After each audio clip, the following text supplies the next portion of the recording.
Hello, and welcome back to the Coop de Villa channel. I'm Scott Cooper, and I'm here with Noah Fisher and Tommy Lazaridis, and we're here to discuss Brighton and Hove Albion versus Aston Villa from the English Premier League on Wednesday night. Yes, it was a clash for the Champions League positions, and it was a big 6-point for Villa. We got the job done. Another 3-0 win, our second in a row. We're on fire. We're on form. We're at the business end of the season. Get excited. We're going to be discussing that and much more after this.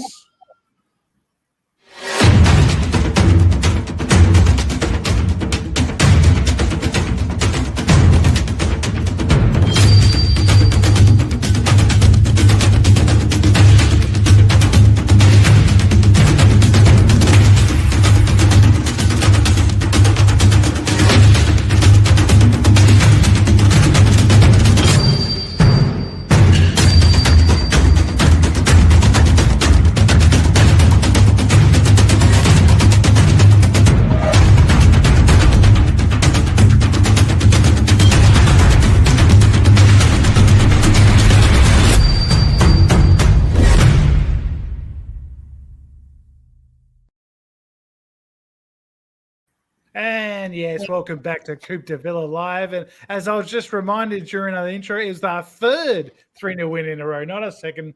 I forgot about the Bruges game. So we are absolutely on fire, playing some great football. Everyone seems to be back, fit and firing. Tommy, what a game, what a performance, and a really tricky test against Brighton, who have been on a really great run, especially in the Premier League. They lost to Forest on penalties in the Cup, but in the Premier League, they've been absolutely smashing it. We went down there full of confidence. Marcus Rashford, of course, getting his first couple of goals against Preston, and he got another one in this game. And look, this was an interesting game. There was lots of controversy, lots of VAR. It was a bit kind of niggly in spots. And I thought in the first half, we kind of controlled the game without creating a ton of chances. And then, at halftime, the big sort of talking point was the penalty that wasn't given. Jacob Ramsey going down in the box, going past his man.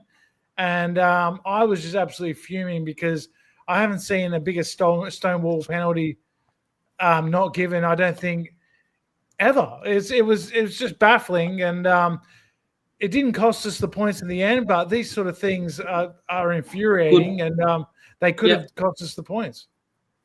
Is it that big six or big four bias? Who knows? It was probably the only positive thing that bloody female commentator said the whole time when she actually backed herself saying it's a penalty. She goes, nope, I stand by my decision. Should have still been a pen. But yeah, Stonewall pen was at Hinselwood, I think the right back, if I'm correct. Clearly taking him out. And yeah, again, like Matoma's going down and they reviewed that. It was just pure body shove. And then like to not even pay Ramsey's deadline, like give it some serious attention, I think it was absolutely bullshit. I wouldn't say against the momentum of play. Brighton had a fair few good chances, but yeah, I don't know. Is it home ground advantage? Is it just shit going on upstairs in the VAR? Is there favoritism? I just thought it was a Stonewall pen, and I know we'll probably get some commentary justifying why it wasn't, but like contact is made and it's a tackle. He's late to the ball.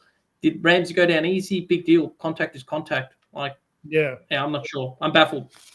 Well, yeah, I mean, he goes past him, Noah. Like there's a clear clip on the ankle.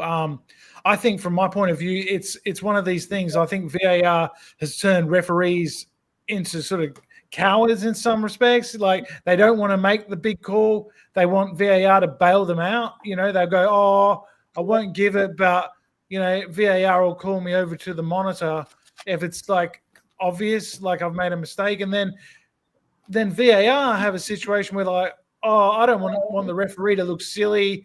Maybe he got something on the ball, maybe not. I don't know, not enough to overturn it. And you just get, two sets of officials, the VAR and the referee on the field, just not making decisions. And it's baffling because that's a clear penalty.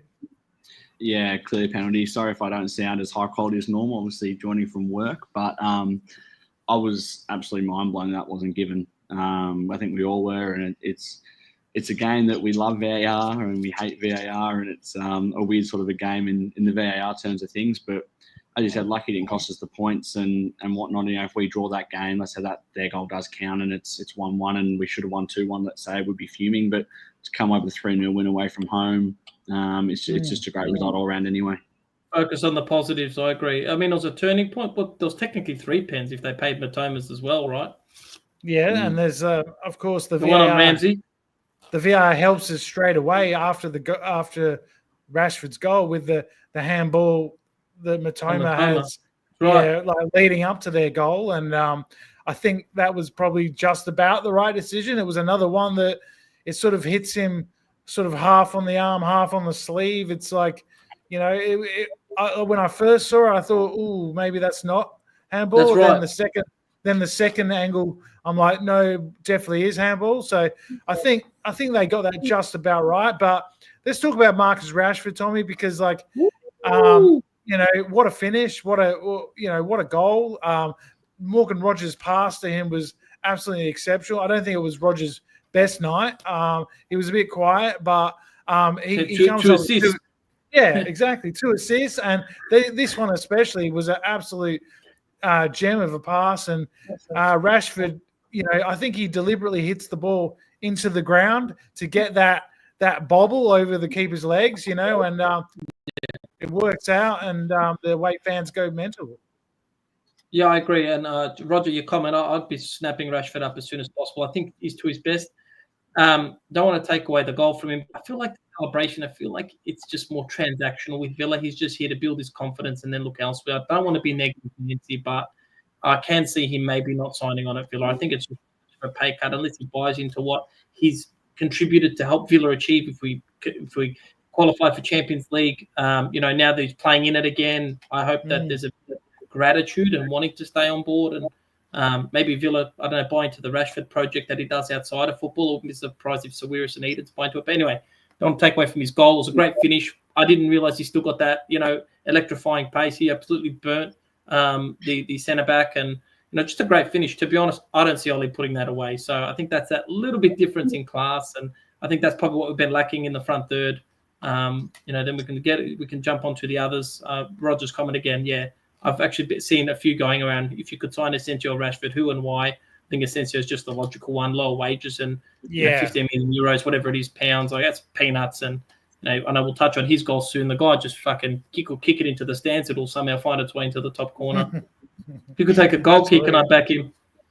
Absolutely, and I think the wages will be the issue with Rashford. I mean, I don't think we can afford 350 pounds a week. It would have to be around half of that, I think, to entertain it. Assuming there's any money left from the Kamara recontract, I heard we're throwing everything at him. It's a lifetime offer. Yes, and I'm very glad we're doing that because he was exceptional again, Noah. Kamara man of the match. Was man of the match for me. Twice in 2 games, and he's just like having him at his best. I'm so confident looking forward to these upcoming games where we've got a trip to Paris around the corner. We've got a trip to Wembley around the corner. We've got this big game against Forest on Saturday, and he's just playing at a level that, I don't think we've seen since that sort of December 2023. Never. When we beat City and Arsenal, and we were near the top of the league. The team's playing so well, and he's a huge part of that. Yeah, he's a baller.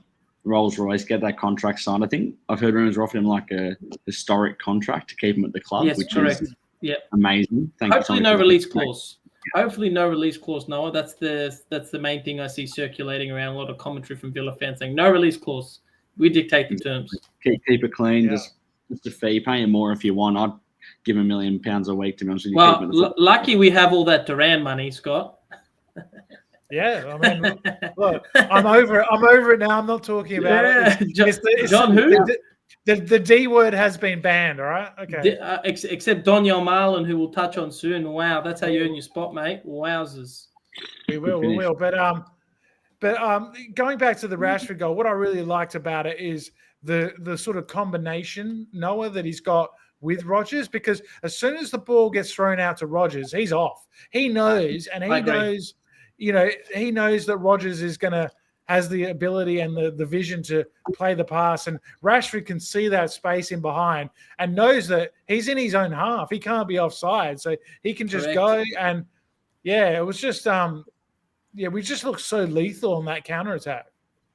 Yeah, and it's something we haven't done for a while. I mean, I always mention that, we've actually got genuine pace now, but I think that's one of the first games in a long time I can remember us actually exposing a team on the counter with 2 goals. Like, really, like our first 2 goals came from the counter-attack, and fair play to Brighton, because up until that moment, I thought they were controlling the game quite well, and then, we go up and get a gut punch in the 50th minute. And I know we're all saying that I don't think Watkins would have scored it, but, Rashford's as a backup striker, Scott. I know you wouldn't call him that, but as a backup striker, the ability to. I think we forget how good Rashford actually was at his peak. And I mean, he's probably just now coming a bit off it, but I think we forget how good Rashford was in his prime. And given he started very early, a lot of scrutiny, a lot of pressure, and he delivered well for club and country. If we've only got him for these last couple of months of the season, enjoy it. Just enjoy it. Absolutely. And I think he's gonna be fully focused, fully playing his best football, and I'm here for it. I think he can go and really give PSG and whoever we play in the FA Cup, Palace, and whoever possibly an FA Cup final, could win a trophy with Villa, which I'm sure he'd love and we'd love, of course. So man, I'm fully on board with the Rashford Asensio double act. It's just amazing to see. Let's get on to the Asensio goal, Tommy, because I thought this was a great goal as well. Some beautiful play from McGinn and Kamara early in the move. It gets switched out to Cash, and Cash plays maybe one of the passes of the game. This lovely ball down the line, bending it around the defender, puts Rodgers away. And what I loved is Rodgers obviously cuts it back to Asensio with a great finish. But I think Ollie Watkins deserves an assist for this goal, because the way he gets out the way is unbelievable. He sort of contorts his body like a gymnast or something to sort of do a backward flip jump out the way. And if he doesn't do that, that's not a goal. I think the defender was pointing at Watkins saying, is he offside and interfering with play? I feel like he was to a degree. I'm not saying we got let off. No, but he wasn't. No, because on the replay, I think it was Van Heck. He's actually behind keeping him on. Yeah, keeping him on. The VAR was for a possible foul. And of Watkins in the back, I saw. And it was kind of like shoulder to shoulder. Centre back's going down like a bag of spuds. But again, I just thought it was great by Ollie. I was watching the replay. My dad was actually watching. He goes, "Oh, your striker got out the way. He should get the assist." I also want to just shout out Cash. I think he's actually been really good since the arrival of Garcia, kind of like Bailey and Diaby, sometimes competition for places, and thought he defended really well. And I think he was a big gas, rightfully so. Matoma's not an easy player to defend and contain. And I thought he actually looked really well, Cash, to be honest. Defended well, went forward well, very disciplined. I feel like the hip and shoulder on Matoma wasn't much. And again, he's a very nifty player. And I thought Cash contained him pretty well. So hats off to Cash. Shout out to Torres as well. I think first game back. Right. For sure. I know we're talking about clean sheets, but I did see a stat. So we've won our last 6 in a row in all competitions and only conceded 1. Yeah, I know, it's fantastic. And crazy. This was a point I wanted to bring up. Where is it? So the Hertzler, the Brighton coach, complained that we played in a low block and we were defensive or something. And I'm like, I'm kind of sick of these like hipster new young managers coming along and saying things like, they defended in a low block, like it's some sort of anti-football. I mean, we were away from home. You have to do the attacking. We don't have to win. We don't have to make the game. You have to make the game. We've got multiple ways of playing. It depends on who we're playing, who we've got, if we're home or away, what time of the game it is. Unai Emery's got a Rolodex of different ways to play, different formations, different mentalities, different different sort of selections up front. And Yeah, so like just because you only can play one way, and One style. it's either, That's right. Yeah, it's only plan A or nothing, or do plan A better. I'm sorry, but that doesn't mean you're playing better football than us. Agreed. We're playing. Yeah, we said, all right, you can have the ball, and then we're going to Do something. smash Do you on the something with counter it. attack. Do something with it. I mean, look at Nottingham Forest. United were all over him stat-wise. Forest scored. Of course, you're going to park the bus. Mourinho made a name for himself as parking the bus. So, Exactly. Yeah, And Emery's a mastermind and a great tactician. You need to be able to mix it up. These German coaches, yeah, I know. EPL's not Bundesliga. You're not going to win 5-4 every game. It's just out and out goals. Mm-hmm. You might as well play no defense. Play one centre back. And when we play Forest on Saturday, I'm sure it'll be a totally different formation 100%. and philosophy again. We'll probably have more of the ball than Palace, and we'll have to find a different way to win. You know, they're going to want to counterattack us, and Unai Emery isn't going to come out at the end of the game and say, "Oh, Forest, they play with a low block," you know, like it's some sort of faux pas or something, or Is he cutting out, or is it just me? He's cutting out. He's cutting out a lot. Muhammad Adam, welcome. Sorry, Scott, you've cut out. I think we were getting very choppy response from you. I heard faux pas, and that was about it. I was getting it. I agree. We're back now, and look, I just think these new managers and these guys need to put some respect on Unai's name. And so tell me, what were your thoughts on the game? Got Forest on the weekend. Am I out again? You never came back, Scotty.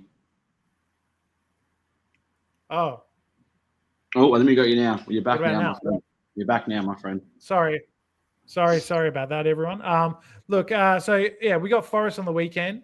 What are our thoughts going into that game? Because if we could win that as well, look, this championship, Champions League race is really hotting up. Unfortunately, City and Newcastle both won, but we beat Brighton, so we went ahead of them. Fulham lost. Fulham lost as well. Bournemouth lost, so it wasn't too bad. And I think it's now 2 positions in the Champions League between City, Newcastle, Chelsea, and Villa. So who do you think is going to take those last 2 positions? Can we do it? I think I still feel like Nottingham Forest, the wheels can fall off. We're not as far as you think. I think it's like 9 points. We're 3 points off 4th. Like, it's crazy. If we beat Forest and then we beat Southampton and then we play Newcastle and City. Is 5th spot paid off this year? I don't know if it's confirmed yet, but I think it's going to be Champions League. Yeah, it's like 99% confirmed. Yeah. Can someone populate Rogers Coleman? Just expand it out. I think that was actually really, really great, right? Think about just squad depth alone, right? Bring out our record transfer, our top goal scorer, and Asensio on the pitch as well. Just that's wild. Crazy. Yeah, I was gonna bring this up, and I think we've got, in terms of squad depth, maybe the best squad. I've never seen this good of a squad. But maybe the best squad in the Premier League. Like, think about even the Liverpool and City and Arsenal. A lot of them are aging and they're not the same. I agree. Potential. Yeah, they don't make many changes. They don't seem to have backups and in every position. We've got the deepest squad. We've got the most boss bench, that's for sure. It's the best our bench alone can almost be a team. Europa League team. Yeah, we might not have the best starting 11, but in terms of squad depth, it's wild. Now that we've got everyone back, and we've still got Barkley to come as well. It's looking pretty sweet. And those January signings, in hindsight, absolutely masterstroke from Monchi and where's that slice of humble pie? I'll have the first. Yeah, slice. look, I'll take some too. I was upset about Duran. I'll admit it, but look, if we make Champions League, Scott, you got to eat some humble pie. I was the only one that was really positive. The same. If we keep Asensio. And, I think qualifying's got to help. That's got to give us some cash injection for bigger wages. Maybe another mega signing. We'll see. Maybe there might be an outgoing Ollie. There's talk of Liam Delap for 40 million. He's got Ipswich will go down. Give us Jack. We want Jack back. But I kind of do. If Rashford doesn't sign, we're going to need a backup striker for Ollie, right? That's true. Jack. Or maybe someone to challenge Ollie. What do you think? Mateta. Mateta would be your choice. Jonathan David. Has he moved or is he still at Lille? I think he's still at Lille, but I don't know. It's too early. I'd rather just enjoy the squad we've got right now and worry about that stuff in the off season. That's all I'm going to say. Just get Asensio. Just build a team of Asensios. Like we're on a charge. I don't want to think about who we're selling and who we're buying and stuff when we have this squad to get us where we need to go. This made me laugh. It's Trump's tariffs affecting the Aussie internet. Stock market. WA internet only, mate. But like I'm sure that Monchi and Unai have got a plan. They got some guys, like Garcia that came from nowhere, right? John Duran came from nowhere, right? No one had heard of him, brought him in, and then sold him on for a huge profit. So I'm confident we'll get someone to give Ollie a bit of a rest or competition. And it might be Rashford, it might be Liam Delap, it might be not Mateta, but it might be some guy from Spain that none of us have really heard of, and Anthony, bring him in. The GOAT. Anthony. I'd take him. I think he's been awesome. Look, when he was at Ajax, I actually thought whoever gets this guy, he's going to be the next big signing. But I think it's just part of look at the players that have left United and how well they're doing. Anthony. I would have loved Rashford, Scott McTominay, Elanga, right? All these guys. Elanga's a freak. Yeah, all these guys that were at United and were surplus to requirements are now absolutely firing. So, look, if anything, they buy talent and then you get them cheaper. So that's the win. I feel like Rashford at 40 mil. If we can sort out the wages issue, it's a no-brainer. Exactly. Can he be humble enough to say, look, this is a good club, good bunch of guys. I'm happy here. Let's play for 180K a week instead of 350. And let's do it. And I reckon we could get that done. And I reckon Sir Wiris and Edens, I don't know, do something I know he does a lot off the field, buy into that. And if you convince him off the pitch, you'll convince him on it. I don't give him some backhanded shares in Adidas or something. I don't know, something with Acorns, maybe an ambassador role. I know he does a lot for the youth. Yeah, absolutely. That'd be cool. This is a good question from Dickie. Very good question. Look, I think it might be Mings back in. I was going to say because if I'm not sure if Wood's actually playing though. No, it'll be Anwanyi, who's another very physical striker. Yeah, you need Mings. You need Mings. Absolutely. Yeah, I think. Absolutely. But it could be Pau Torres because we'll have a lot of the ball and maybe he could start some attacks. And I just thought him, Kamara, Asensio, it was just looking so good in the midfield when they were in there just doing their little touches against Brighton, like 1-2s, creating space. They're all on the same wavelength and they're quality players. It's just like it's really enjoyable to watch. It is really good. I think Marlon was pretty. I think Marlon was pretty happy post goal, which I thought was good to see. Absolutely, and they pushed. Hasn't been easy. They pushed him towards the fans to celebrate after the game. I loved that moment. Yeah, I loved it. And do you know who was really good as well? I thought was Onana.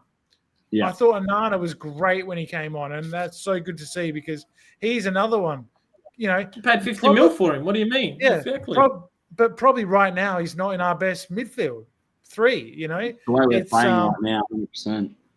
Yeah, but he's such a great option to have, and I think he's got a good attitude. He doesn't seem to be one who's upset that he's not playing. He's just sort of getting on with it, and he's part of the the process, part of the culture. He's really, he seems to like the fans, seems to be a good professional. So, I thought Marlon was pretty upset before this game, but maybe getting this goal will give him some more minutes. And, I think he's got, reason to be upset because he's left out of the Champions League squad. He was brought in. Barely playing at the moment as well. Yeah, so I can understand. Got hard done by against Preston. A little bit. So, yeah, but, I think now hopefully this game will be like a bit of a weight off his shoulders and he'll get some more minutes. Bailey to Spurs. What about Coxey? What about Bailey to Spurs? It's not his surplus to requirements but right now, but I feel like if we get 40, 50 mil for him. If we get 40, 50... What's that? I heard Marlon to Spurs. Yeah. But are we going to profit off it? We'll wait until the summer for all that. But there's no need for that now. Like we've got this squad that's good, and I just want to see how far. I got to find the pod because out of all the signings, I think I predicted Asensio to shine. I said I don't think we were focusing on him enough. I know Scott didn't think any of them would shine. That's all I remember. That's not true. He was pissy about Durant for a month. That is not true. What I said was, I didn't want to sell Durant. I enjoyed the ins. It was just the 1 out I didn't enjoy. In That's Monchi, not true I at trust. all. That's all I'm going to say. Okay, yeah, Monchi we trust. And his daughter as well we trust. Weapon. Well, tonight was just going to be a bit of a quick one. We wanted to come on. We wanted to talk about the great win. Let's do the Nottingham Forest predictions. We've got them on the late game on Saturday night. It should be a fun one. And if we can get 3 wins in a week, since the international break, it would be a perfect start to this final stretch of the season. Tommy, I'll go with you first. What are your thoughts on the Forest game? At Villa Park? Yeah. Down 1-0, but we're going to come back and win 2-1. We'll do the reverse on them because I think we were the catalyst for them having a good season this year. It all started with the Villa comeback. Yeah. Okay, I like that. What about you, Noah? 3-0, and again. 3-0 again? 4-0. You know what? Multi. Rashford first goal scorer. I'll go 1-0 Villa, like in Mohamed Adam. I think, I think maybe we'll do something like a late goal, maybe from Asensio off the bench again. Why not? Keep his goal start, mate. Perhaps, yeah. But he seems to. It doesn't matter if he starts or not. He makes an impact. He's just so happy. Also, he's just so happy. He got a goal and assist in this game, and he was on for what, like 20? He got an assist. Minutes? Did he? Oh, he assist. I mean, Marlon. That's just such a cheap assist. McGinn did all the bloody hard work. What about the assist that? Did you see the Man United Forest game? The Alanga goal. Ryan Yates got an assist for headbutting the ball out, and then Alanga ran the ball at 90 meters. Fantasy Premier League points, mate. Everything counts. Everything counts. I had a pretty good week, to be honest, in the fantasy. I think how are we going, Noah? Can you populate it? I can't do it on. I got to do it at next pod. All right, lads. We got to call it there because Noah's at work. He's at the AFL tonight doing his data analysis and his highlights and everything. This game right now. There's only 2 minutes to go, so I've got some work to do. Okay, so great to have you guys on board again. Please like and subscribe. Please tell your friends because we've got plenty of podcasts coming out. We got Forest on Saturday. We got PSG next Wednesday. So please make sure you hit the notification bell and we will let you know when we go live. But until then, up the Villa, and we will see you after Forest. Up the Villa. Up the Villa.